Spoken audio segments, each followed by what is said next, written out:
Rome ಹತ್ತಿ ಉರಿಬೇಕಾದ್ರೆ ಅವನ ಯಾರೋ ಪಿಟೀಲ್ ಬಾರಿಸ್ಕೊಂಡಿದ್ದಂತೆ, ನೀರೋ ಚಕ್ರವರ್ತಿ. ಆ ಪರಿಸ್ಥಿತಿ. ಅವ್ರು ಏನಕ್ಕೆ ಬರ್ತಾ ಇದ್ದಾರೆ?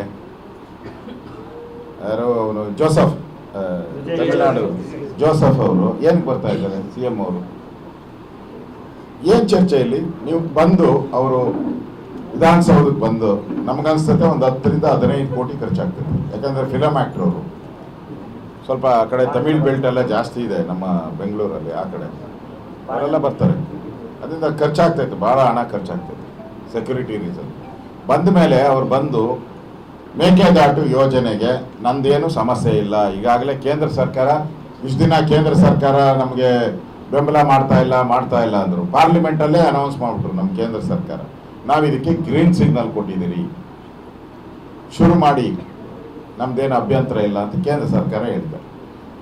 ವಿಜಯನ್ ಈಗಾಗಲೇ ಒಂದು ಪತ್ರ ಬರೆದಿದ್ದಾರೆ ಪ್ರೈಮ್ ಮಿನಿಸ್ಟರ್ಗೆ,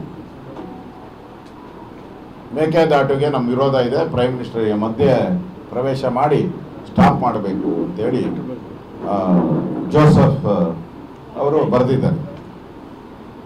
ಸೊ ನೀವು ಬಂದು ಮೀಟಿಂಗ್ ಆದಮೇಲೆ ಕಾವೇರಿ 3500 ಕ್ಯೂಸೆಕ್ಸ್ ನೀರು ಬಿಡಬೇಕು ಅಂತ ಬಂದಿದೆ ಈಗ ಟ್ರಿಬ್ಯುನಲ್ ಆರ್ಡರ್. ಸೊ ಬಂದು ನಿಮ್ಮ ಮೀಟಿಂಗ್ ಆಗಿ ಬೊಕ್ಕೆ ಕೊಟ್ಟು ಎಲ್ಲ ಫೋಟೋ ಶೂಟ್ ಆದಮೇಲೆ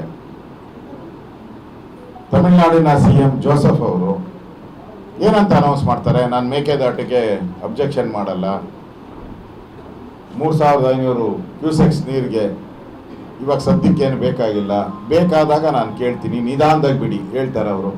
100% ಹೇಳ್ತಾರೆ, ನಾವು ಮೇಕೆದಾಟಿಗೆ ವಿರೋಧ, ಒಂದು ಹನಿನೂ ಬಿಡಲ್ಲ, ನಾವು ಒಂದು ಹನಿ ನೀರೂ ಬಿಡಲ್ಲ, ನಾವು 3500 ಕ್ಯೂಸೆಕ್ಸ್ ನಮಗೆ ಎವ್ರಿ ಡೇ ಏನು ಬಿಡಬೇಕು ಅದು ಬಿಡಬೇಕು ಅಂತಾರೆ. ಅಷ್ಟಕ್ಕೆ ಅವ್ರು ಕರೆಸ್ಬಿಟ್ಟು ಉಗಿಸ್ಕೊಳಕ, ನಾವು ಬೈಸ್ಕೊಳಕ್ಕೆ ಬೇಡ ಪದ ತೆಗ್ಬಿಡಿ, ಬೈಸ್ಕೊಳಕ ನಾವು ಕರೆಯೋದು ಆರಾಮ್ಸೆ. ನಿಮ್ಗೇನಾನ ನಾನು ಹೇಳಿದ್ದೀನಲ್ಲಪ್ಪ, ನಾನು ಹೇಳಿರೋದ್ರಲ್ಲಿ ಒಂದು ವರ್ಡ್ ಏನಾನ ಹೆಚ್ಚು ಕಮ್ಮಿ ಆದ್ರೂ ನನ್ನ ಪ್ರಶ್ನೆ ಮಾಡಿ. ಅವ್ರ ವಿರೋಧ ಮತ್ತೆ ಯಾಕೆ ಕರೆಸ್ತೀರಾ? ಅಲ್ಲ, ಸೌಹಾರ್ದ ಅಂದ್ರೆ ಏನು? ಕೊಟ್ಟು ತಗೊಳೋದು ಇರ್ಬೇಕಲ್ಲ.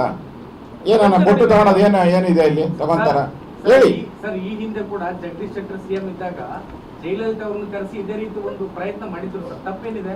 ನಾಳೆ ವಿಜಯ್ ಅವ್ರನ್ನ ಕರೆಸಿ ಡ್ಯಾಮ್